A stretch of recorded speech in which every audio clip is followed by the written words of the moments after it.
Bonjour et donc bienvenue dans cette vidéo. Alors cette petite séquence pour répondre à une question souvent posée, faut-il mettre un balloon sur une antenne dipôle? Alors voici par exemple une antenne dipôle faite maison, très simple, faite avec les moyens du bord, c'est vraiment très rudimentaire.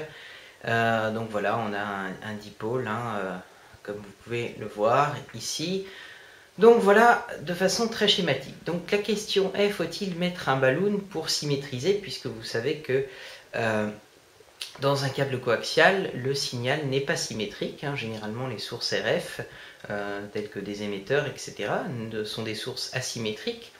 Et donc, un dipôle, lui, par contre, étant symétrique. Et souvent, on voit beaucoup de radioamateurs qui disent, effectivement, il faut mettre un balloon sur le dipôle.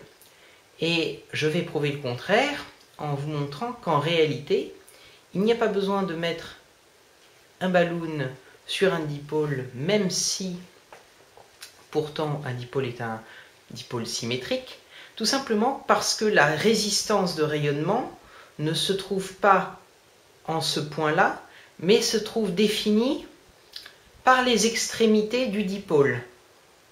Et c'est le fait que, du coup, la résistance de rayonnement est définie par les extrémités du dipôle, c'est-à-dire par ses dimensions, que le signal se symétrise de lui-même.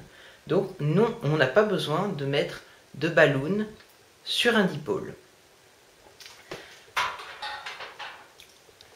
Alors, en revanche, si un des pôles du dipôle est par exemple exposé à un réflecteur et pas l'autre pôle, effectivement, là, ça peut poser problème puisque la résistance de rayonnement ne va pas être homogène, enfin, oui, on peut dire ça, il va y avoir une désymétrisation du dipôle et donc du coup, effectivement, ça va pouvoir modifier le diagramme de rayonnement et engendrer éventuellement un rayonnement du câble coaxial. Donc à ce moment-là, pour prévenir la chose, effectivement, un balloon sera plus sûr. Mais dans le cas où on a vraiment un dipôle qui a un rayonnement isotrope, et dont sa résistance de rayonnement est parfaitement définie par les extrémités, eh bien, à ce moment-là, effectivement, on n'a pas besoin de balloon. Maintenant, si effectivement on supposait que la résistance de rayonnement était située ici et délimitée ici par exemple, effectivement là on aurait un problème parce que on aurait un dipôle qui est en soi symétrique et on l'exciterait avec un signal asymétrique et donc effectivement ça poserait problème pour le diagramme de rayonnement et pour le rayonnement éventuel du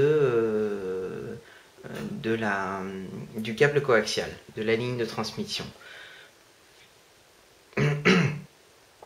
D'ailleurs, pour preuve que le signal ne se symétrise pas et reste donc homogène, quand on a une charge comme celle-ci, par exemple, eh bien, on voit qu'on n'a pas besoin de mettre de balloon à l'entrée de cette charge, puisqu'on voit qu'il n'y a pas de tension entre ici et là, par exemple. La tension reste nulle.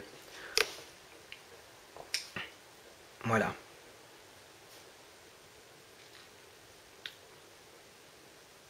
Alors que si effectivement il y avait je dirais une désymétrisation, une symétrisation, du coup effectivement on serait confronté à un problème où on se trouverait avec une tension entre ici et là, donc un champ électrique et donc un rayonnement.